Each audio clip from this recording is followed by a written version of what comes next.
Welcome to the Creative Mystic, where strong women wield magic and ancient wisdom. Chapter 6. What about a cover from an author's tale?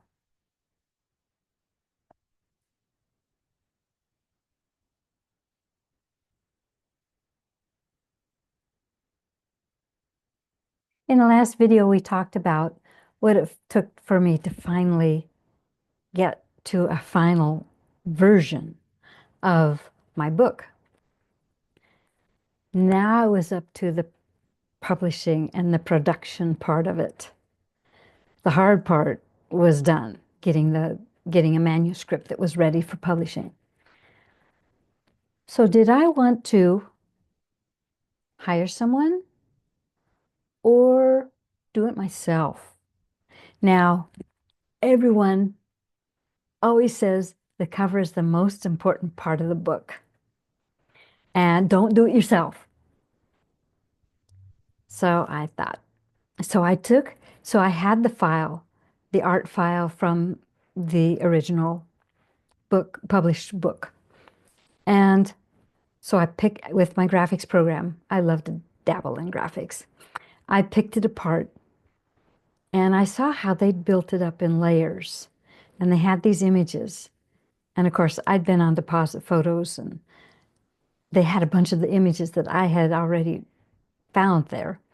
And they just had worked them and added a little this and a little that, and shading and filtering and merging and blending. And it's like, well, I could do that.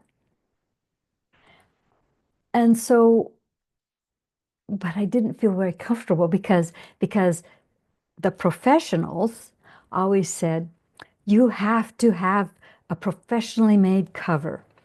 And my daughter says, don't make up your own cover, have it professionally done. But the problem is there's two problems with that. One is I had an image in my mind, and I tried before to convey that to a graphic artist, and that failed miserably. The second was how much time it took. Now, along comes my son, who is a technology guy. He's got a degree in electrical engineering and specializing in computers and software and hardware and all this. And he's up to the into the latest of everything. So he comes along and he shows me about Midjourney and DALL-E. Well, DALL-E's figures were they were pretty crude back at that time. But Midjourney had potential. It could create a rather interesting image. The problem I had was I could not find any images that fit the scenes, the clothing, and the scenes that are in my story. And so with Midjourney, I could give it a prompt and say, create a Celtic style, or a woman dressed in Celtic style clothing. And riding a horse. And it could come up with something pretty good. Now, early Midjourney was a little bit crude because the face might be all weird, or the horse might have an extra leg, or be missing one, or have 3 ears, or something like that. So it was very difficult to get what was in my head to get the AI to generate it. So finally I gave up and I just said, fine, make me a woman, make me a horse, make me a mountain, make me a river, make me a whatever it was that I wanted. And then I'd cut all those pieces out and I'd put them all together. But it took me a long time. I went through a lot of different covers. And in the meantime, while I was doing this, I was watching a lot of videos on how to create covers. Now, most of the people were using Adobe Design, or yeah, yeah. So Adobe, and I didn't have Adobe, but I had a similar program, and I was they talked about layering and and opacity and things like that to be able to give depth, um, make something stand out. But and then they also talked about the fonts. So there's certain colors and fonts that go with certain genres. So for fantasy, it's, blues and maybe a little green and a little purple, and the font is usually a little fancier. So I learned all these things. I watched and studied and I watched and I studied. So I created a whole bunch of different cover possibilities and I posted them on my in the Women's in Publishing group and got feedback. But I still wasn't satisfied. It just didn't feel right. There's something that didn't feel right. So then I started working with a lady who was a book marketer. She used to be in book purchasing, and she was a book marketer. And she said what her job was, she'd go through hundreds of books a day. But you either pick them or you don't. So she said the first thing was the cover. And she suggested that I go with a symbol cover rather than a person, having a person, because I get so involved. And she was right that if I pick a woman, is she does she represent the heroine in the story? But what if her hair is different? And how do I get her in the right pose? And how do I have her have the right expression? Because it's what it's the connection with the reader. She has to connect with the reader in a certain way to give a certain feel. And so when she suggested I do an image, I still had the same problem. What image is going to convey, a sense of what the story is about and give and have the right vibration, the right energy to convey. And so I worked on images and I had Midjourney. I've created so many things through Midjourney, all these images and I had imagined this. It was pretty Celtic dominated. And a lot of the words in my book are from Gaelic translation. I English, I made them more pronounceable in English, these Gaelic words, like the Drochrí and the Grabandia healers and the Perti and um, the Graia and Ligia and stuff like that. Those were all Gaelic words that I used. So I knew there was this Celtic theme to it, and I knew when I was writing it, I could almost feel myself being in England, in ancient England, in the UK, the British Isles, and it just I could feel it. It just so it's like there was this, and I didn't quite totally understand it. I just sort of knew it, but I didn't really totally understand it until later. But at any rate, so I had to come up with a symbol. And it's like, there's all sorts of symbols. Well, what is going to convey? And so I tinkered and I tinkered. And while we'd be watching TV at night, I would be tinkering with my images, and I would try this color and I'd try that color and I tried this image and I tried that image, and talk about experimentation. There was a lot of experimentation, but I was looking for what felt right.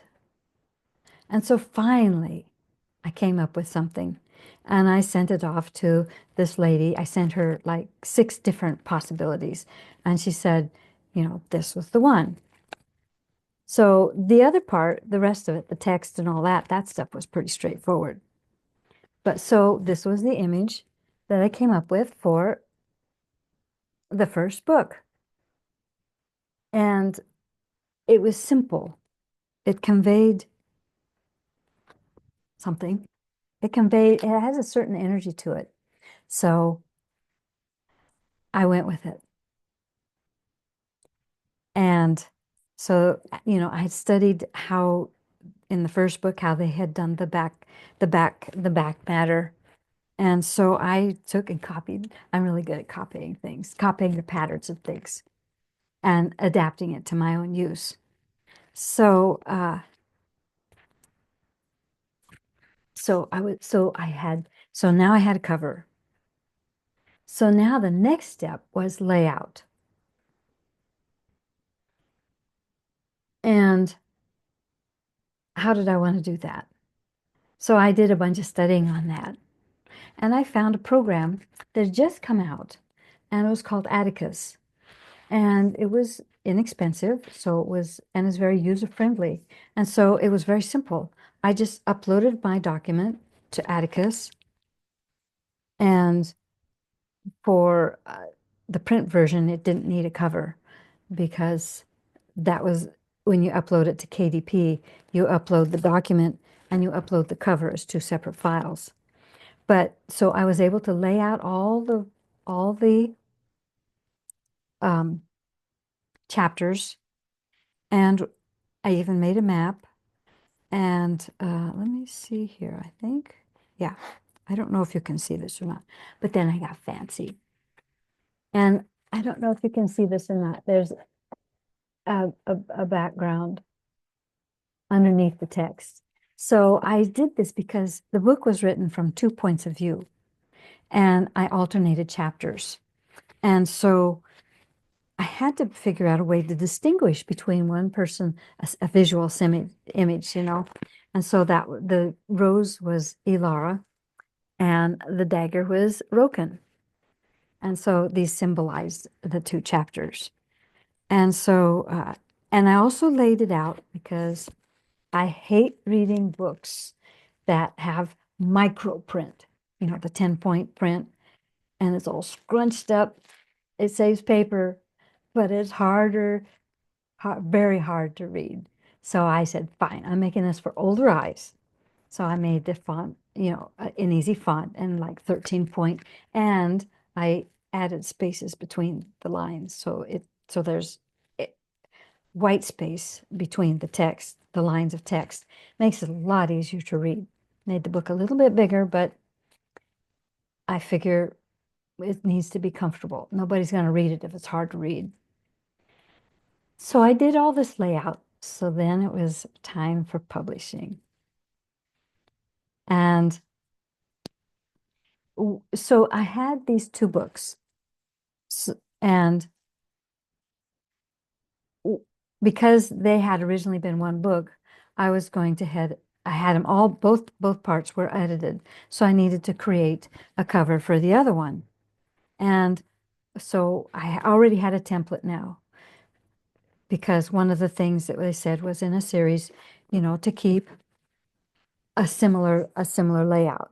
So I had this particular layout, and so then I used that same format to make the second book. And on this one, I had a little more. I had lighter background, so I could put a little more scenery in it. This first one, you can't see the background very well. But behind the symbol is actually a setting, a scene. So so now I was ready to upload to Kindle, to KDP, and actually publish them. So I was very scared, because what if I didn't do it right? So I uploaded them and made a not for sale copy because I wanted to proof it to make sure I hadn't made, I mean, it's so easy, for a proofreading. I read it, somebody else reads it. It's so easy to glance over and miss some statements, or miss a to or a the, or maybe there is one and there shouldn't be. I mean, the mind creates what is supposed to be there, whether it's there or not. So in the next video, I'm going to talk to you about the actual publishing, uploading. I had chosen to go with a self-publish after my last experience, because I have to do the marketing anyway. And this way I had so much control over my journey. So join me in the next video, and I will tell you how that actually worked out, and the things I ran into, and how that and how that all worked out. So I will see you in next video.